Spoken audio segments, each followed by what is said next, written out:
Life Management Science Labs would like to acknowledge that we live and produce this podcast on the traditional lands of the Wurundjeri people. We'd also like to acknowledge the traditional owners of the lands of our listeners and our international colleagues. We'd like to pay our respects to the elders past, present, and emerging.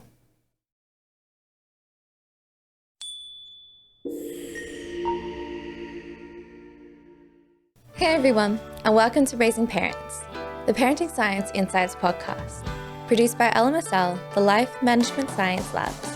We are champions of life management science, providing structured insights informed by science and inspired by practice on key aspects of conscious living. Each week, we bring you scientific and practical insights on each element with the expert knowledge of professionals in the field. I'm your host, Dina Sargeant. Now, let's get started. Hey guys, and welcome back to another episode. Now, one of the most challenging situations as a parent and sometimes as a child is communicating with each other. For some reason, having a child and even a parent understand your side and your reasoning can be very difficult. I mean, it's one thing to communicate, but how do you know you're communicating in a way your child or your parent can understand? Effective communication is what we're looking into today. And to help share her expertise on the topic of effective communication, she is a practice counselor with over 20 years of experience on her belt, as well as an author on the title Good, Bad, Feelings Diary. Jan Bayliss. How are you going today, Jan? I'm good. Thank you, Gina, for having me on. No, thank you so much for joining me all the way from Sydney and sharing your expertise here today. Thank you. So you've been practicing as a counselor for about 20 years, and you've also focused on a wide range of areas, which include child consultancy. How did you start being interested in working with people and working in places like community centres? Well, I did my relationship counselling diploma. Then I went off to do a bachelor and master's at UNE in Armidale. And I started to, when I was doing some practice work there to get my hours up, I was working in community centres. So that was over 20 years ago. And I really started to enjoy that focus of people around just walking in, having a chat, just booking in a session and just getting to feel the community and understand what it's like to be in a community. So I developed, had my private practice, and then I ended up working in a family relationship centre for over 13 years, where I was a multicultural representative for that organisation, and I was also a child consultant for where I would work with the family dispute resolution practitioners or mediators, as they're commonly called, and who are working with separated parents.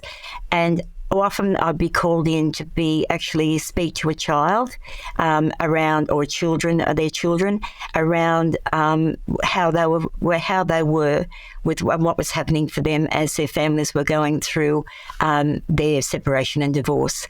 So if the parents were in agreement and happy for the child to talk, I became their voice. So it was really an honour to be that voice. It was an honour to be able to hear how the child was feeling, to be able to then relay that back to the parent and parents through the mediation process. So it was able, that way it was able for the parents to have a better understanding of what the children were going through, and to sort of work out what they were going to need, because it's really important to be child-focused in that mediation process.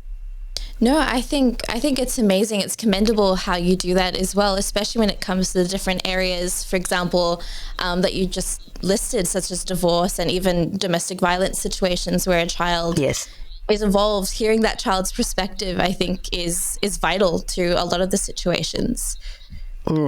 Yes, and if the parents are in agreement and able to listen, that's the big issue. Are they able to listen and learn? Yeah, I think having the voice of a child is really important, because a lot of people really overlook that understanding and overlook the importance of how a child sees different scenarios. When parents become very involved in their own things that are going on for them, and sometimes they just don't really know, or they are not really aware of where their child is at in that process, and it can be a very difficult time for parents. So, yeah. Mm-hmm. So what kind of communities did you really work with, and were they really diverse in sort of the different ways that they communicated? Very much so, very much so. And it was really good to be able to work in different ways. I worked for the Women's Health Centre. I wrote programs. I wrote workshops around grief and loss. So I did a lot of that type of work for the community, and worked in various communities, various neighbourhood centres. Mm-hmm. Well, around. So I live on the Central Coast, so I'm New South Wales. So I did a lot of workshops and ran a lot of workshops and did a lot of counselling in neighbourhood centres around the Central Coast. Wow, that's amazing to be able to do, and an amazing accomplishment as well, to be able to run workshops to inspire people to find different ways of understanding themselves. Absolutely. It's a great honour. So before we continue talking about the topic, we love to continue talking a little bit more about you and understanding a little bit more about your interests. So when I say these different areas, just say the first thing that sort of comes to your mind. So the first word is your favorite book. Mm-hmm. I'm currently reading Di Morrissey's The Winter Sea. She's an Australian author that I really admire. Okay. Can you tell a little bit more about why she's someone that you do admire? Oh, well, I just think she writes, it's so in depth, with such feeling, and the last one which she read about the opal mining, and she writes so well about people, how she really gets to know the character, and she writes so you feel as though you're there with her work. Mm-hmm. You really feel as though you're there in the novel. That's always incredible, especially how effective words can be when sort of describing scenarios. Yes, she's exceptionally good at it. Yes. Oh, that's amazing. The next one is a favorite movie of yours. Well, once again, when I saw that question, I really have to say, once again, as Australian, I have many, many favourite movies. However, I would like to continue to go with the Australian theme. So I thoroughly enjoyed The Sapphires, and I absolutely love The Castle. And the reason why is because I love Australian humour. I love the way we portray ourselves, and we're so open and honest, I think. And so I really love to sort of just relax with those sorts of movies. Yes, I think I agree with Sapphire. It is probably the most Australian movie you could possibly ever watch. Yes. When I first came to Australia, because I'm originally from New Zealand, but when I first came to Australia, it was Sapphires and Kath and Kim that sort of gave me a diverse opinion as to what Australia was. Yeah. Yes. The next one is a favorite podcast of yours.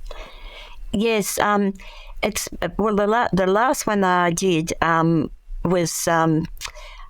I wrote them down because I really thought it's so interesting. It's Paul Dennison's, and I haven't done a lot of his, but it was through it was moving through grief and trauma, and I loved it because he actually uses the body to move through the grief and trauma. So he does a lot of breathing, and he does a lot of breath work and yoga and yoga poses and things like that, and using your arms to release.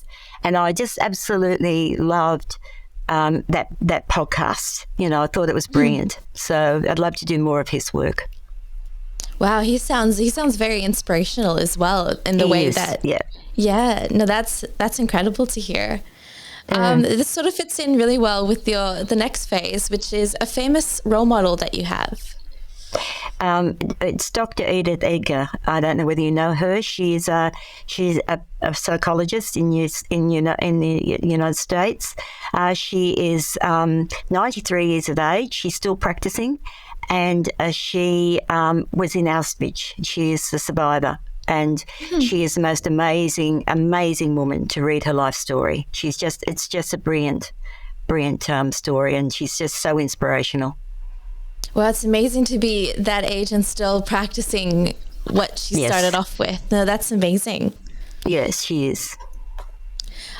This fits in a little well with the next one, which is a course that you've completed that has really changed your life. And this one, once again, I just needed to write it down when I saw that question so I could remember it exactly. It's Dr. Eric Gendry, and it was the Trauma Competency Conference it was. And it was looking at adverse childhood experiences and exploring cause and effect around stress. So it was really about learning more about self-regulation, and it was a 2-day program, workshop, but it was just so intense and so well done. So yes, it was really about those childhood experiences that we can have, and we're growing up into our adulthood. However, we're still affected by those childhood experiences. Wow, that's a powerful course for yes, sure. It was. Yeah, for sure. So going in, now parenting, we know, has a wide range of different roles and responsibilities that are needed that can determine a way that a child is raised. It can also determine how a parent does parent their child. Everyone has a very different range of what parenting is to them. What do you think parenting is to you? Parenting, for me, parenting is it's a big responsibility, and it's never going to be smooth sailing. We're all human beings, and we're all in a space of we're learning, and I think parenting is such an important role, and it really needs to be able to know that you're not always going to get it right.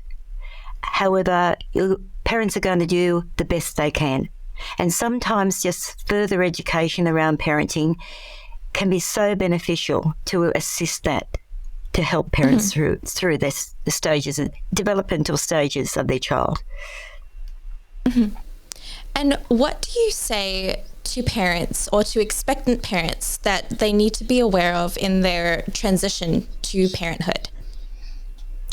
To be mindful of that, there's going to be a change in themselves. And if they're going from, their pregnancy stage and they're about to give the birth to the child, and they're working as a couple to make sure that's a smooth transition, then it's about being on the same page, about knowing that things are not possibly always going to go exactly as you planned.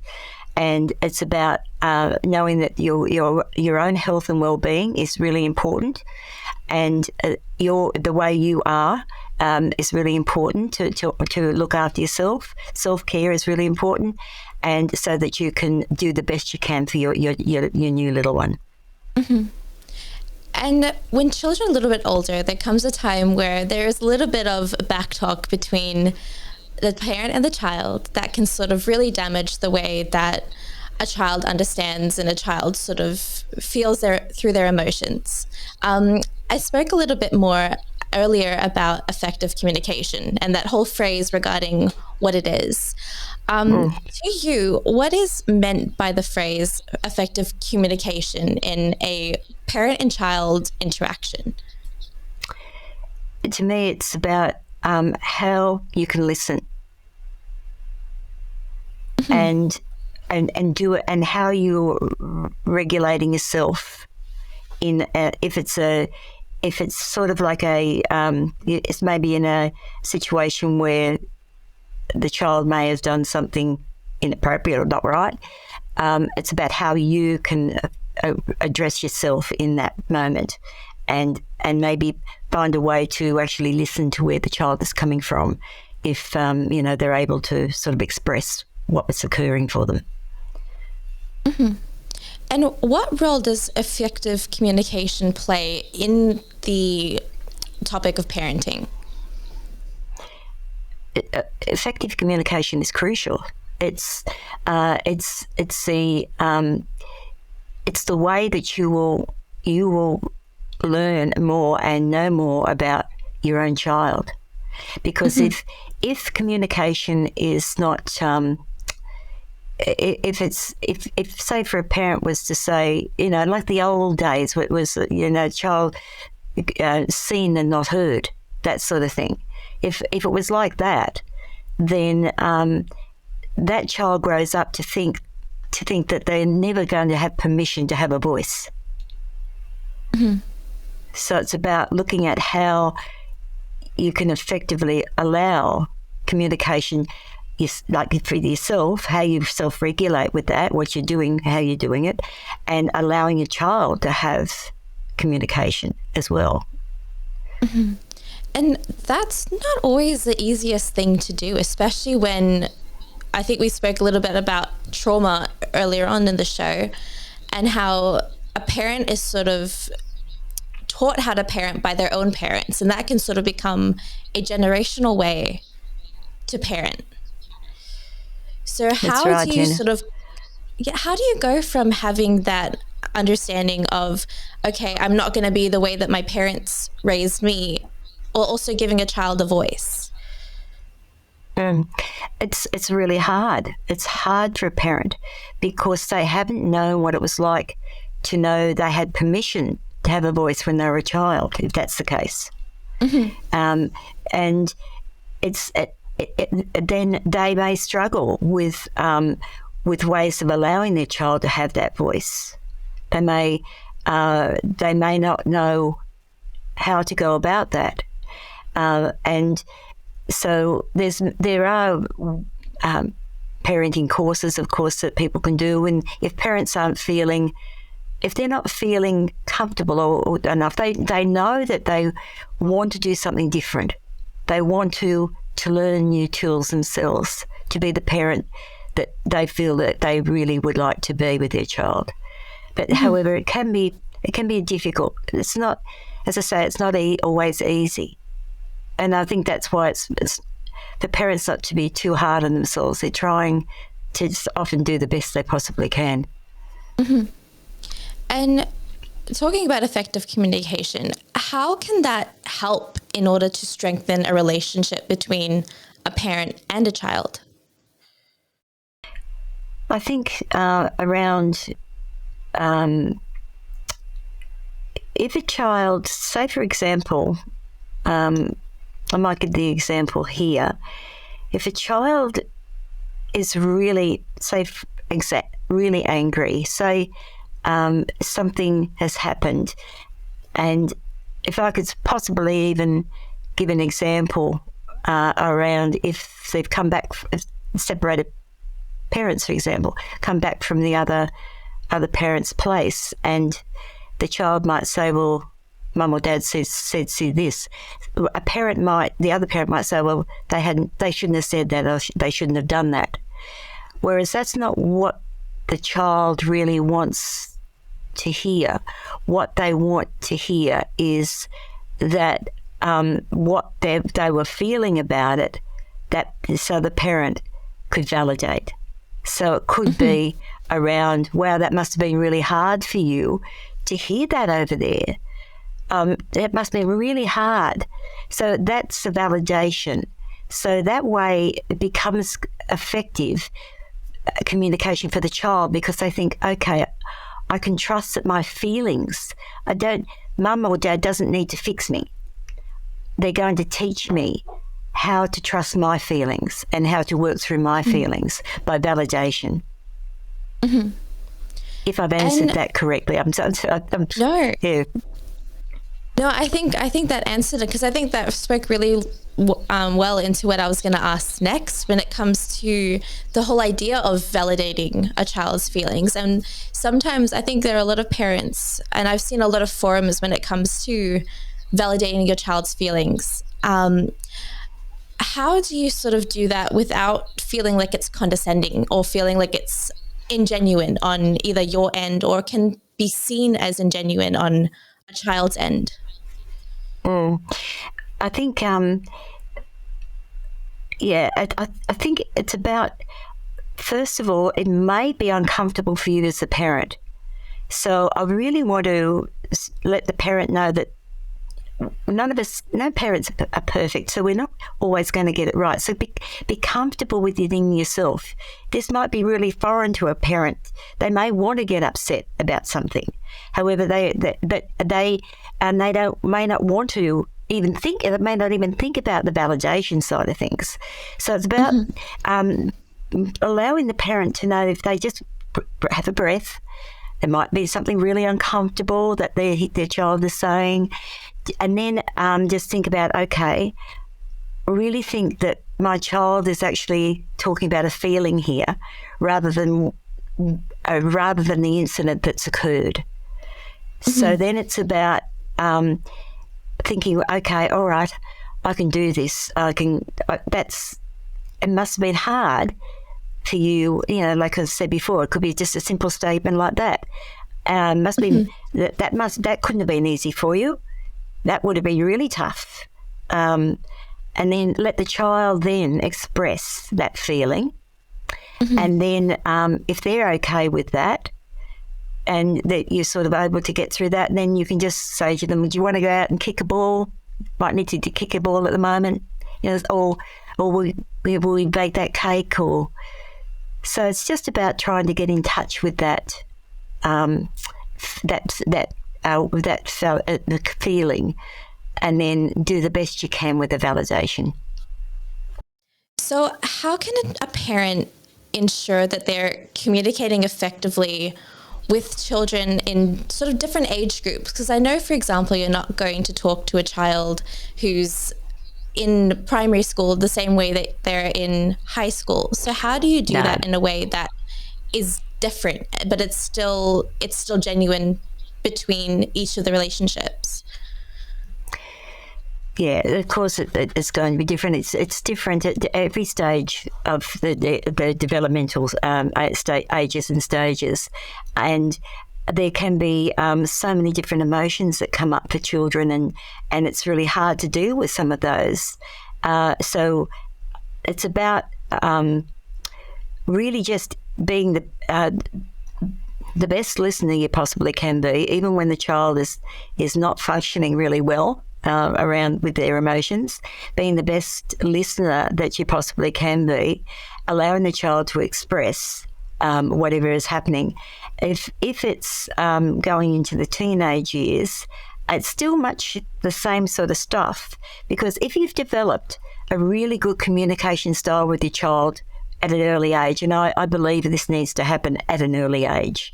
If you've developed a really good communication style with your child, when they get into, you're giving your child a gift. You really are. Because when they get into their teenage years, they will have a better understanding and knowing that they have a significant parent or a significant person in their life that they can go and talk to if they need to talk about what is occurring for them. Often if a child hasn't had that in the younger years, then they don't know what to do with their emotions, especially when they get into their teenage years. And that can be really damaging to them, because, that's when that's really hard with the coping. They may gravitate towards children or kids that are similar to themselves, get into some issues around drugs, and often will lead to, unfortunately, some suicidal thoughts or self-harm. So my belief has always been, the younger you can effectively communicate with your child, the easier it will be when they get into their teenage years. Then they can come to you. Often they could come to you because they know they can. And then it can be much the same sort of thing. Then checking in with the child, what do you feel you need to do about this? What is it? Giving it, because you would have, if you have given your child that opportunity to find the tools for themselves rather than fix them when they're younger, then it's a lot easier for them to be able to have tools when they're older, and especially their teenage years, to know how to deal with difficult situations. And just by listening to them talking it through. What could you do? Letting them chat about that can be beneficial. Mm-hmm. And I guess giving them the opportunity to even, I think, vent to the parent and vent to you about the situation that's happening, not necessarily to fix the problem, but to just let it out for a second. Is that can sort of also be seen as an important relationship? It is. And because that any release of emotion is beneficial. And because anger is, and the anger can be there, of course, but anger is only a secondary emotion. So if it was a volcano, if you viewed it as a volcano, the anger is explosion. But underneath that, there's confusion, frustration, anxious, sad, hurt, feeling guilty, shame, all sorts of things. Disappointment can be underneath that. So often, if people will try to block all those feelings, and they can often, use video, gaming, work real hard, all sorts of things to try to use drugs to try to stop those feelings. However, the anger is just a secondary emotion. So it's about, if you can talk to the child about the anger or the teenager or whatever, where it's coming from, what's that about, then they know they've got somebody that's going to listen. And it's not just going to be pushed down. It's not going to be just held down there. And because they start to learn how to effectively control those emotions. They get the support they need. Yeah, no, I think it's important for that, especially sort of trying to understand on the child's perspective how much of their anger or behavior is sort of in their personality and just a situational. It certainly can be, because situational, yes, because that's going to happen quite a bit. Personality, well, they've got both their parents' DNA. So there can be generational situations that are instilled in a child, because they've got ways of dealing with it. They've seen their parents do. So that can be some learned behaviours. So there's a lot of things that children carry, and also they're learning all the time. They're watching their parents are their role model. So it's how they effectively communicate themselves that's going to benefit the child, but that's not always going to happen. So it's about the parents. The children can respond in a similar way to a parent, and that can be really hard too. So so it's never going to be an easy. It's never easy, and when you look at the big picture like that, when it can be the DNA, generational stuff, and things like that. No, I think it's very big, especially when you talk about the generation trauma, the generation way of parenting, way of learning. I think I've spoken about that a few times on different episodes, and it's always so amazing just how in-depth that can be and how ingrained that sort of situation and that sort of DNA can be in a child. Absolutely. So for example, when talking about, we spoke about in less words than so, we're talking about sort of a safe space that a child can develop within their relationship with the parent.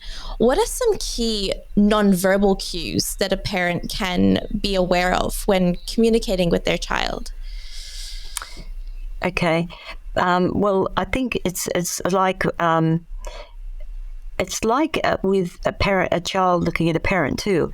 Body language, tone of voice, silence, all that sort of thing. Like a parent can, for example, I'll go to the parent first. If the parent is, say, for example, doesn't want the child to see them sad, for example, because they believe that's going to be detrimental to a child, then the child actually might see mummy trying to be happy, but the body language is saying she's not. Or her tone of voice might be saying it's not. So it becomes a bit confusing for a child. So it's the same like with your child. If you can notice that they're just sitting quietly, they're not talking as much, they're not playing with their toys, different ages and stages, of course, but it's about just tuning in and just sort of just checking in. I can see that you seem to be a little bit quieter today, right now. Is there anything that you feel that is there anything that you'd like to talk about or something like this? Just that checking in. Mm-hmm. So how important is, I think you spoke about that a few seconds ago, when it comes to the way that a child can be aware that a parent is not feeling okay by the way that they're acting compared to the way that they're talking. I know a lot of parents aren't able to sort of hide their emotions, and I know that also can be detrimental to a child's understanding of how to express emotions. How can a parent sort of regulate their own emotions to a point where they're able to find it constructive for a child to understand it? Yes, it's very hard at times for parents. It's not, as I said, it's not an easy thing to be a parent, because there's all sorts of emotions that parents are going through. All sorts of things are happening in their life. There can be all sorts of different things that are in possibly their relationship, financial pressures, work pressures, all sorts of things can be happening. And a parent is trying their best at times. And the more a parent can find the tools themselves to know that they are able to self-regulate and be able to sort of know that they can, even though they're going through this, it's not about putting that on the child. And that can be a hard thing. So it's about maybe even, once again, it's very hard when you're sort of in different stages and what you can communicate to a child. But just if a child is sort of getting concerned about things in the family situation, and then it can be that just right now, things are not quite right, what we're doing is mum and dad are working on this. It could be something they may just need some few words to help them to know that that things are okay. If they're not okay, then the parents are wise to get some extra support. But and let the child know, just needing some extra support right now. We're just going to perhaps go and get some counselling or whatever it might be. But be open and honest about it as much as you can and age appropriate, so that the child is not left clinging on and thinking what's really happening here. I did a course. I did a workshop. I did a big. I was helping with a big paper up at Southern Cross University, and on children and about how much they could cope with around what they were with their parenting in this parenting situations. And it was really interesting because we did this workshop and we did this a continuum line when we asked some of the kids, different ages and stages. We talked about what with your family situation right now, how important is it that your parents how much does your parents can communicate with you about what's going on? And most of the kids put themselves, if it's 10 kids, most of the kids put themselves right down between 1 and 5. And we asked them, okay, so, all right, so you really don't know much about what's happening in your family. However, you know there's things that are happening. And they say yes. And then we got them to see, well, what if you had a voice? What if you could ask some questions? What would that be like? And most of them put themselves up around at 8 or 9 on the line. And when we asked them about what was that about, they said, oh, we just know things are not right. We can see it because mum and dad are upset or whatever. And we just like to know that, we just like to know what is happening, just something. We want to know if everything's going to be okay. And it was really lovely. One child said, yes, I'd like to do that too, but I don't want to have to fix anything. So I think it's really great that we can allow our children to have some input, that we don't think that, that they just don't need to know. Yep. No, I agree, especially when it comes to like children going through a divorce situation where a parent is also struggling with it's not an amicable divorce. It could be happening for so many different reasons, but then a parent can sort of be going through the emotions themselves. Yes, but a child just doesn't understand. No, it would be difficult. Going through that divorce, the parent's not really understanding why, still trying to figure out why. The child has no idea as well and doesn't feel like they can ask. I've definitely seen a few of my friends who have gone through that situation, and their children are just constantly not knowing why it happened or why they no longer see the other parent as often. And it could be something that a parent usually tries to hide very well when spending time with the child, but I've sort of realized that they ask more questions than normal, and they definitely realize things aren't going well. Yes. Yeah, because children are always listening and learning. They're picking up on body languages all the time. That's all they have when they were born.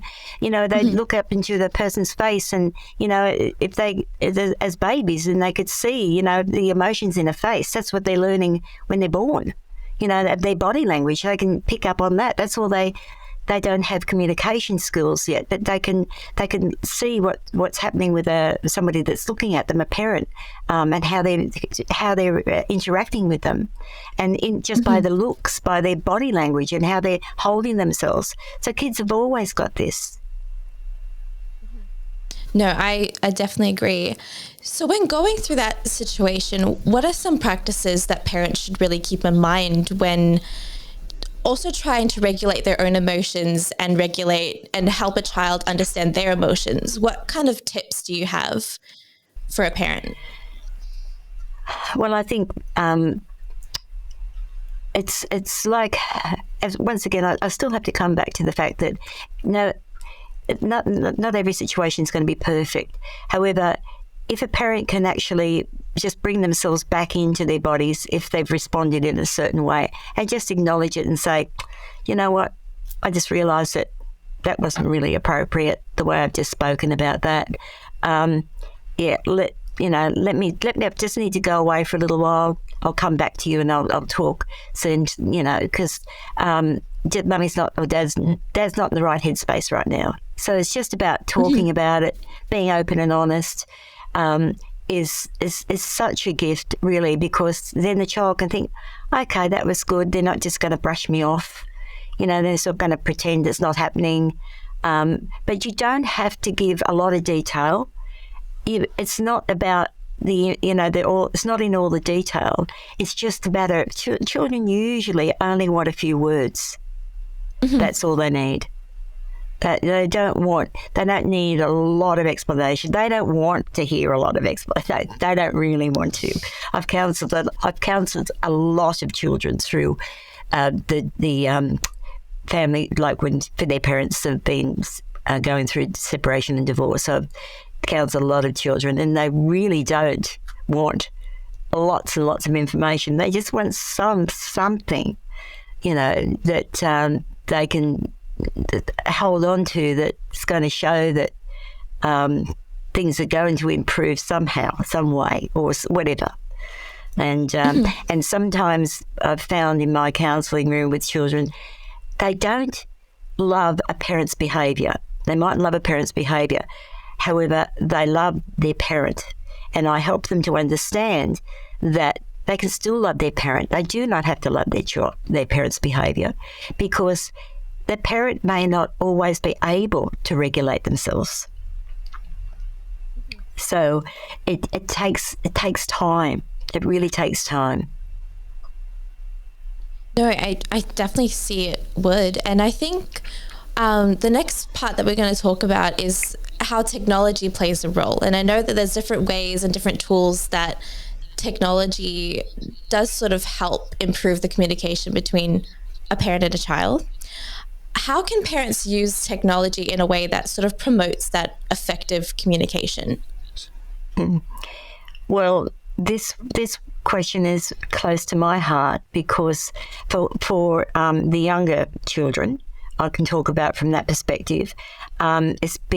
Because I worked with Jerry and Mel from Films for Change on a project called NES, and this is for children up to about the age of 8 or 9, maybe 10, and Ness actually is a little girl that talks to Australian animals about her feelings. And it's a beautiful way, it's beautifully drawn. All the animals are drawn, and this little girl sits under a tree and she talks to wombat, lyrebird, koala, and they give, there's 7 segments, and they give a lovely way of being able for the child to be able to listen, to talk about their feelings. It's a beautiful one. It's free on YouTube, and I can leave the details with you at the end of this for people that they're interested. But it's a beautiful one for parents to actually watch with their children, and then to sort of talk about their child about those feelings, because the animals talk to Ness, because it's around happiness, sadness. That's why it's called Ness. Happiness, sadness, being anxiousness, all those sorts of emotions. So it's a really beautiful way to be able to talk about all the feelings that a child can have. As they get older, with as far as, into those the older years, I encourage parents to become curious about what their children are watching, because parents can get very frightened about what they're watching, and we as parents and cannot control always what is happening with the older children. However, if you can be open and honest with your child and be curious about what they're watching, say, whoa, that seems a bit dark, tell me about what that is, if they happen to notice it, or if the child is open and watching something, or talking about something that other kids are listening to at school or watching at school, they're talking about that. Tell me what it is that you really like about this. What is it that's got you interested in this? What is it about that game? It seems a bit violent. What is it about that game that you're attracted to? How many other of your friends? It's not, tell me, I just want to know, just be curious, because they're always going to do what parents don't particularly want them to do, I think. So be curious about it. Try not to, of course, naturally, if it's something very serious or you're getting very concerned, then it'd be matter to take it further. However, I think if you can always be curious with your child about what it is they really like about what they're seeing, what they're doing, tell me more about that. So I get to know what it is in you that why you like this, and then it can help a child to be able to be more open and honest about what they're doing. No, I think that's very interesting. That's a very nice way of parenting for me. I think I've heard a lot of different parenting tips on this show, and that by far is probably one of the most insightful ways to sort of improve that communication. Because I think, especially when it comes to technology, and we talk about video games as well, there's a lot of parents who are very much like, okay, this game is very violent, you're not allowed to play it, without really seeing why the child enjoys it. And it could just be as simple as, oh, my friends play it, and that's their reason for enjoying it. And So how far is it when it sort of becomes a bit too much? How do you know that it has become too much? I think that's where if you've really allowed your child to explore and to be open and honest with you around it, then it could be like if it's become too much and you feel it's affecting the child, then there needs to be some interaction. There could be needing to sort of seek professional help or get some guidance, allow the parent to get some guidance around this. Talk to other parents. Are there other parents that their child is actually playing this game as well? What concerns do they have? What strategies can we put into place to help this situation before it gets too far out of hand? And so it's still about communication, open communication, checking in. And if, as I said, if it really does get to that point where it's like critical, you'd hope that in the meantime, if you've been able to explore with the child along the way, hopefully it wouldn't get to that. But if it does, then it does need to have further interventions and around that for the sake of the child, and hopefully that will help the child. But it's never an easy one. Never an easy one.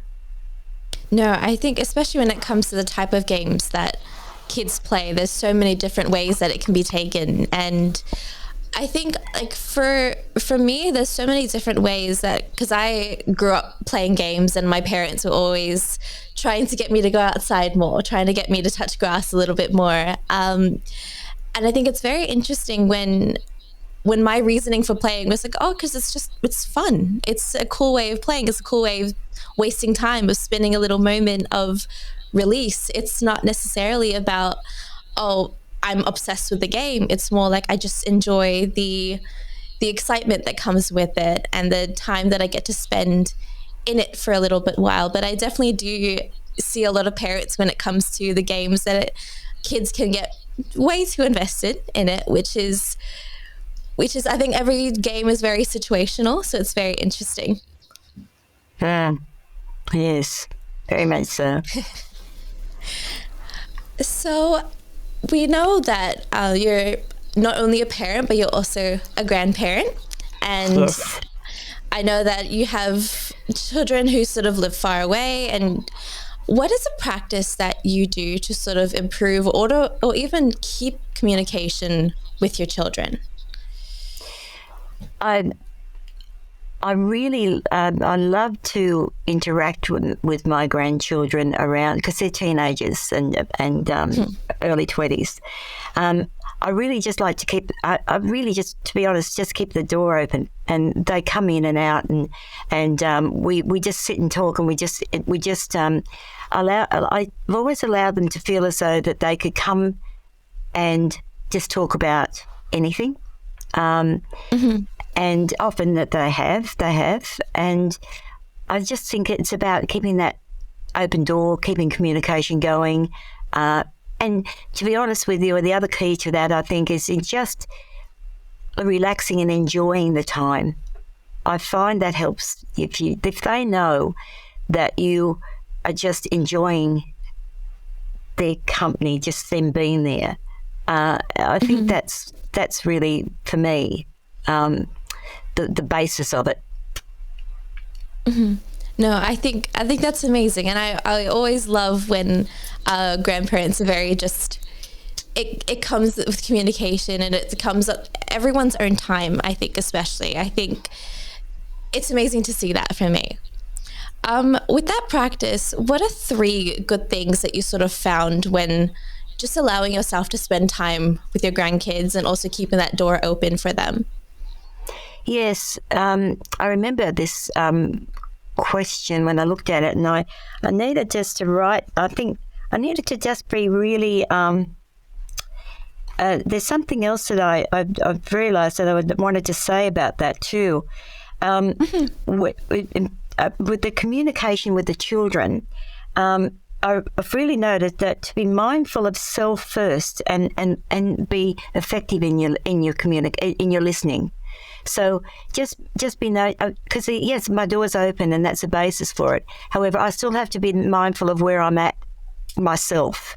So that's self-reflection first as well, just to sort of, because we even as grandparents, we're pretty busy people. So self-reflection and just knowing that where we are with the communication and how that's going to work. But the three things that was for me, it was all about three good things: is trust, validation, and I believe it's very strength-based. So I think that those three things are important for me in the way we communicate with our grandchildren. That they know that they can trust it, they will be validated, and I can tell you that at their ages and stages in their life, it's sometimes they're going through some difficult times, and they're going through some. You think, we just need to support this at this time. So it's never even, it's still can be a little challenging being a grandparent. So that's the thing that I think is really important. And then that strength being, and then that allows for the strength-based approach to sort of come into it, and for them to feel that they're comfortable and they can trust in it. No, I think that's amazing. And I think especially when it comes to the validation, even especially as a grandparent, I think having that, it's still effective. It's still very effective having that validation from a grandparent, knowing that they're doing well in life. And I think that's important. And I think especially it works both sides. There's validation on your end and there's validation on their end. And I think that's also very important. It is. Now, I know that there are very good things, and I think we brushed upon this very briefly, but what are some of the other challenges that you sort of experience when going through the practice? Of with being with grandchildren? Is that what you're saying? Yes. Around communication with them? I think, to be honest with you, is that what you meant? Yes, that's what I meant. Yeah. The challenge here is to be, once again, a good listener, to ground yourself really well, breathe into your body, ground yourself really well, because they're always going to throw some curly ones at you, and they're going to want to know that you can be prepared to hear some stuff, and then think about how you're going to respond to some of because you may think when you hear some of the challenges for me as a grandparent, you hear what your grandchildren are telling you, because they're trusting in the process of being able to talk to you. So, however, you think you want to say, oh, is that a good idea? But sometimes it's not. It's about more allowing them to still keep on talking, and you might be still using that same thing. Oh, so, okay, so how do you think that might work for you? Putting it back to them. What do you think would be good about doing that? Because you might be thinking, oh, I don't know whether that's a good idea, or something like that. So, but it's not about saying, well, that's not a good idea, because then you've lost them. So it's still about checking in. Oh, and you're breathing it the whole time, grounding yourself. So then you're saying, okay, yeah, all right. So, okay, you think you could do it that way, do you? Oh, all right. So you see any issues with that? Would there be anything that had come up that might be a bit of a curly one for you? Have you got another plan, something else that you could do if that doesn't work? So it's still about throwing it back to them, not telling them how you really, think or what you're thinking. Because you're concerned. Naturally, we're grandparents. We're going to be concerned about their welfare and well-being. So But however, we want them to know that they can still come and trust in us being able to they can talk to us, and then we can assist them by finding their way. Not becoming too stressed about anything, but finding the best way for them forward. And they've made that decision. They've made it themselves. We haven't told them what to do. Yes, no, I completely relate to that challenge, especially when it comes to my communication with my own grandparents. There is a lot of moments where I tell them, for example, I told them when I first started my master's that I'm going to go study further, and I had no job at that point. And there was a lot of them biting their tongue, and I could very much tell that there was a lot of opinions on that, but they were still very supportive in that decision because it was my decision. And I think I know that they had advice for me to find work before I went back and studied, but I think for them it was more just about, okay, I do want to still hear about your life, and I don't want it to be something that you hide from me. So I think I can definitely relate to that position in terms of how a grandchild would feel. And I think it is one of the most supportive things that a grandparent could do. Absolutely. It is, and that's beautiful that you've received that gift too. Yes, no, I'm very lucky with all the different sets of grandparents I have. Beautiful. So how do you think that this practice has impacted not only your understanding of parenting, but also your sort of understanding of how life goes?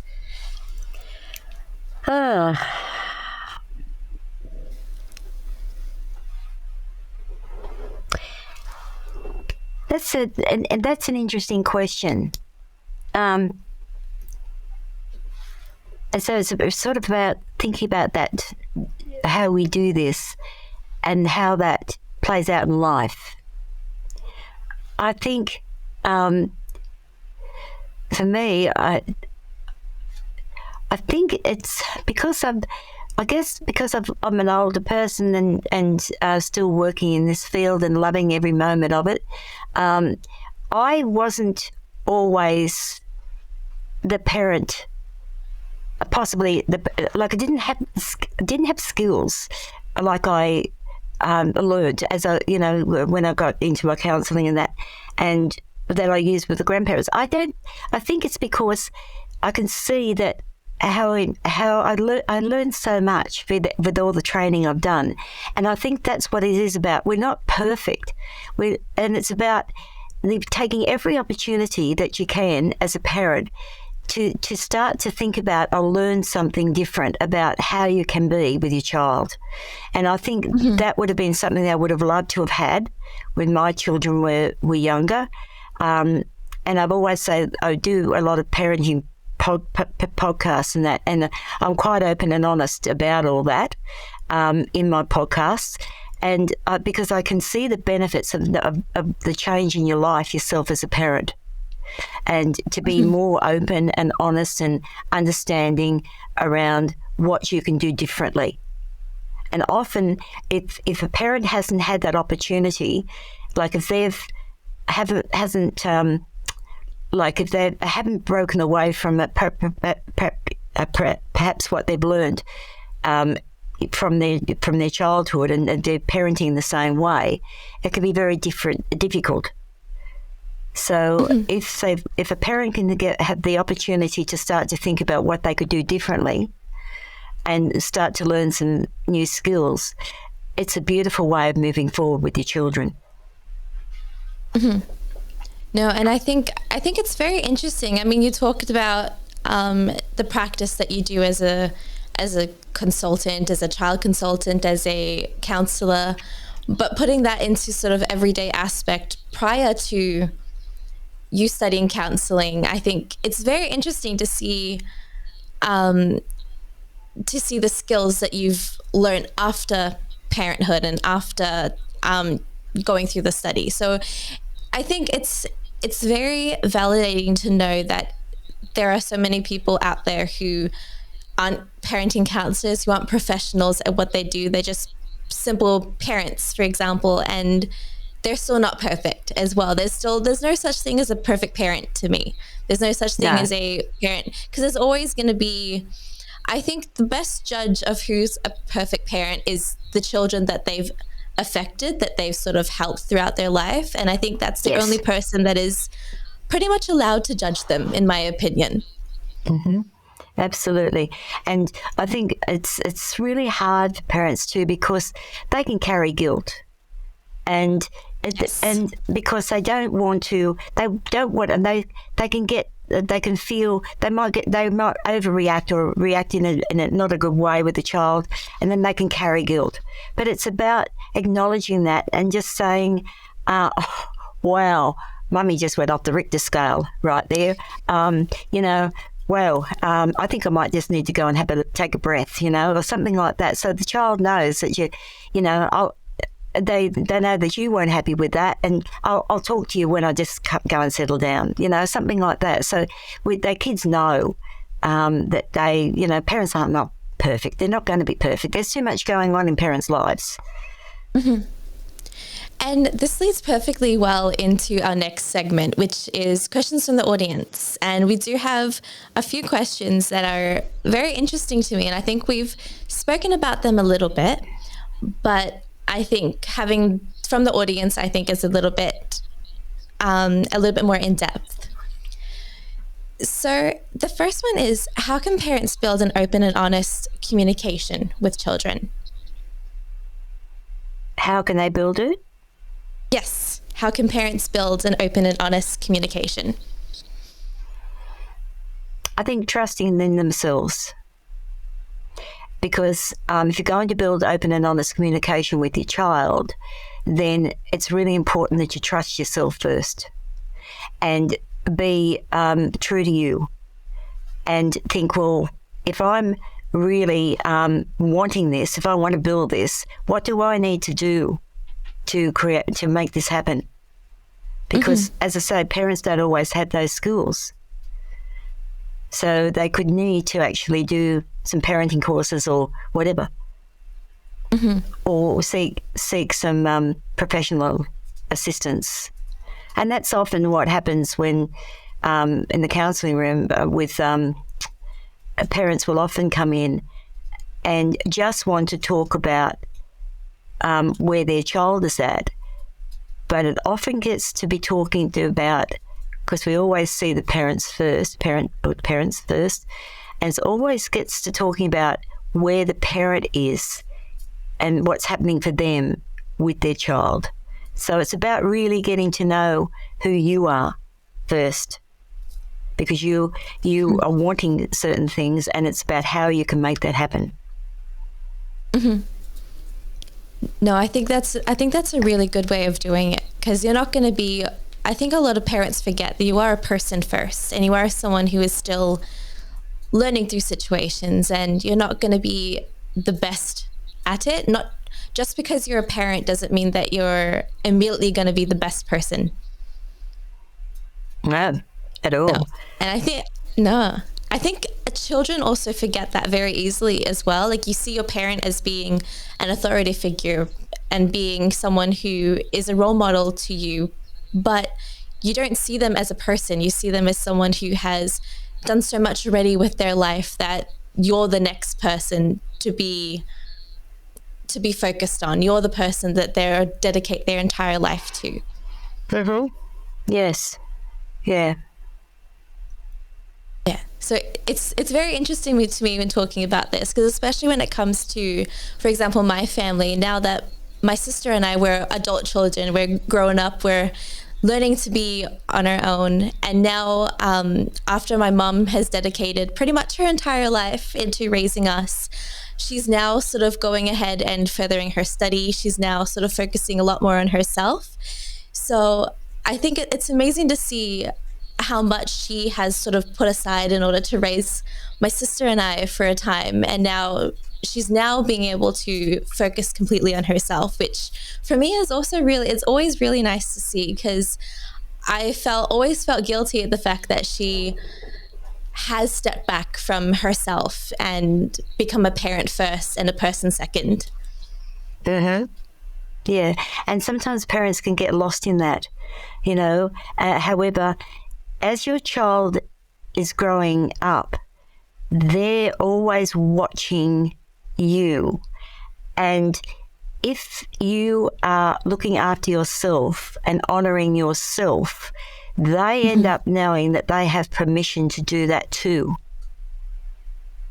They feel that they can. They've seen mum or dad or mum doing whatever she wants to do to achieve or whatever it is, and then they can feel comfortable just without even knowing it really themselves, only because what they've watched and seen, that they will get permission to do it and be that way themselves. No, I genuinely agree with that, and I think that's it's important. It's important for that.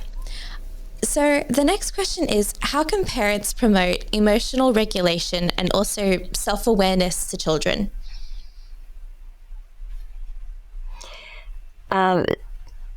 Promote self-regulation and self-awareness in children. Emotional regulation and self-awareness in children. Okay. Talking to children from a very early age about their feelings, acknowledging them, and just being able to know that seems like like if it's a little one, that's a pretty big tantrum you're throwing there. What else we might be able to just go and let's go and see if we can go and kick that ball or something. It could be a distraction sort of thing, to help them find different ways of handling what's happening for them. Not overreacting. Attempting just to find give the child new tools. Self-regulation is once again sort of the same thing. When they're younger, it's really lovely to teach them self-regulation by, if they're getting a little bit overwhelmed, upset, to have a bubble pipe there. Blow the bubbles so that they know that they can breathe and blow the bubbles, breathe and blow the bubbles, just to know that they can start to learn to know how they can breathe into their body, regulate themselves. It could mean that as they get older, if they've got issues around grief and loss, there can be some things that are happening for them. They can, they can have a big pens, so that they can draw.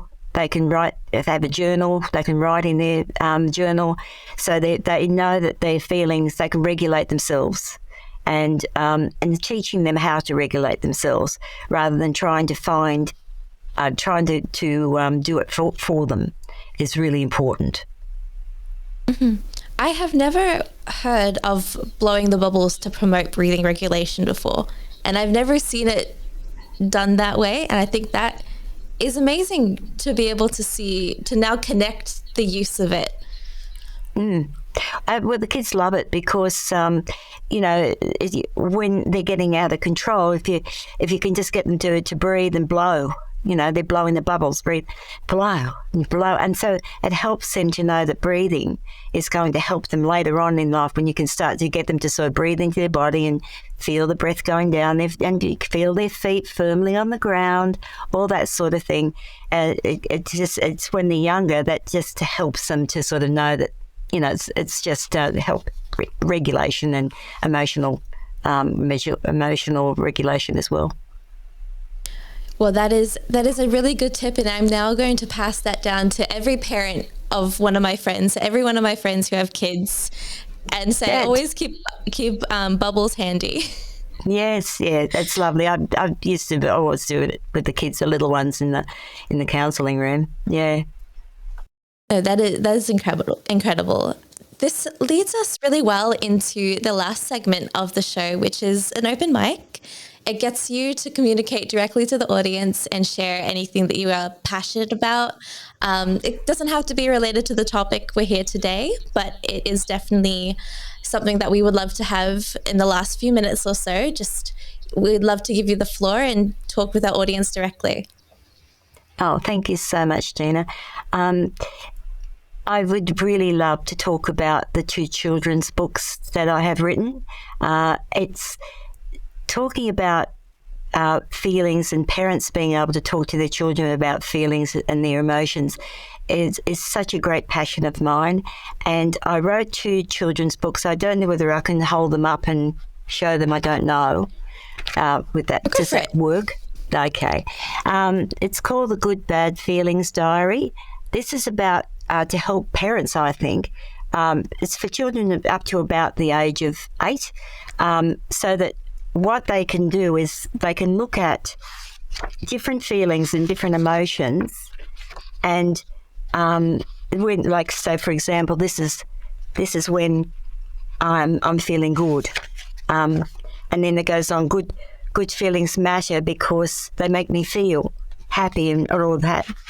But then it goes into I like my good feelings. So this is just to help people to know that they can also have angry feelings. So my mum and dad and people in my life like it when I show my good feelings. However, but when bad feelings begin to happen, this is me feeling bad.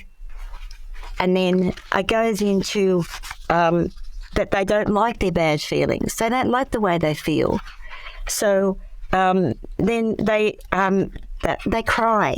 So, and then, as I said, they become very tired because it's exhausting. And so they don't feel as though they're right when they have their bad feelings, and their parents get quite upset with them. But then, so they don't like it when my bad feelings get me into trouble. But then things get better and I feel happy again. And this is about knowing that this is going to happen regularly. It's not just, you can't be happy all the time. You're probably not going to be angry all the time. But it's okay. Then he might get his angry feelings back. And then they know that mum, in this way, one day my mum sat next to me and told me my feelings were letting me know something wasn't right. So mum sat with her, and then they were able to talk about it, and they were able to talk it through. So mum was there to listen, and that's the most important thing a parent can do, is to listen. And that's where the self-regulation comes in, and just be able to breathe and hold yourself as they talk. Mm-hmm. I specifically wanted to bring this one in because I think it's really hard sometimes for fathers, because they struggle to be able to talk to their sons in particular about how they feel. And sometimes it's really hard because boys will grow up and, they'll be told, you don't be a sissy, boys don't cry or whatever. And it's really hard to get that message, and it's quite damaging. So I particularly wrote this because this is where that says, it was great when Dad shared his happy, sad, angry feelings with me and told me that it's okay to cry, that Dad cries when he feels sad. So it was really important, that part was really important to me to bring in. And then it's just about feelings are special, even when they're sad and angry ones. All feelings are special. They all matter. And they like it when they're that they get somebody to talk to. It can be a pet or a friend. So that's I wrote that so that parents can actually understand and get a better understanding about feelings.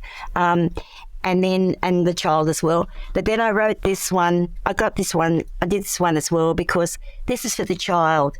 So it's my very own Good Bad Feelings Diary Workbook. So what they get to do is, this is specifically theirs. So they get to write about themselves. They get to write who they are, what they like, their little things that they like. Then they get to look at their emotions. They can choose emotions. Then they get to, they have 4 weeks. So they get a page for each day for 4 weeks. And then on the Sunday, they can write the feelings, whatever their feelings are. Like my feelings were and I am now. So my feelings were for the beginning of the day, end of the day, they are feeling this way. And then on the Sunday, they get to draw or write about their feelings for the week. So it's just helping children to begin to know that they can write about it, they can draw about it, they can do whatever they like, They don't have to hold them in. And if they've got somebody that can, significant person in their life they can talk to, that's wonderful as well. So that's just a sort of little help for kids and for parents too. So, but I really enjoyed writing those. And if anybody's interested, of course, they can. You can see my website, janbaylisscounselling.com.au, or they're available on eBay. I can write all that up at the end. Yes. I think we'll have that down in the description below. So if they want to purchase the books, they're able to find it on your website? Yes. Okay. Well, I will definitely have the link down to your website below. If there is a way that audience members would also like to contact you personally as well, do they just go that through the website as well?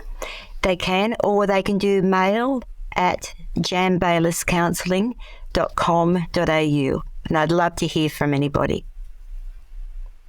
Yes, and I think a lot of parents would love to get to talk to you as well, especially when talking about those books, because to me, when I was looking into them a little bit more, it's amazing just how descriptive it is without being too much for a child and also a parent to understand.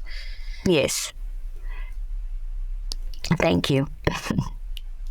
Yes, no, I think it's amazing. And I love the way that it's drawn as well. I think I was showing my sister, because she's also a graphic designer and she has done book illustrations before as well. And I love that it is so well illustrated when it comes to the colors. And because I know a lot of young kids, they love bright colors. So I think it's very effective. Yes, and I love it. I like the fact, I want it to be the multicultural as well, so it's all children of different cultures. So, yes. No, I think that is amazing. It's amazing that you're able to sort of do that in a way that suits both parent and child, to sort of even just communicate a little bit more about it and just talk a little bit more about emotions even after the book is done. So I think it's commendable what you're doing. Thank you very much, Gina. That's very kind of you.